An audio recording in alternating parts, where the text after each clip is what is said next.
خدا همون فرزنده که در دنیا پدر و مادر را دریافت کرد و به قدر و قیمتی اونها نرسید، محبتی که اون پدر و مادر نسبت این داشت. ببینید پدر و مادر چی 1 ساله باشید چی 50 ساله باشید، به نام خدا محبتش کنده نمیشود است و تا مردن تا دوستت میدارد. اگرچه امروز ما محبتی پدر و مادر را عوض کردیم با محبتی زن و فرزند هامان.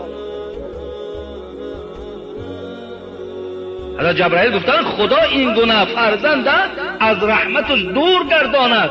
بگو آمین. پیغمبرمان آمین گفتند. جوانای عزیز، حبیب خدا میگوید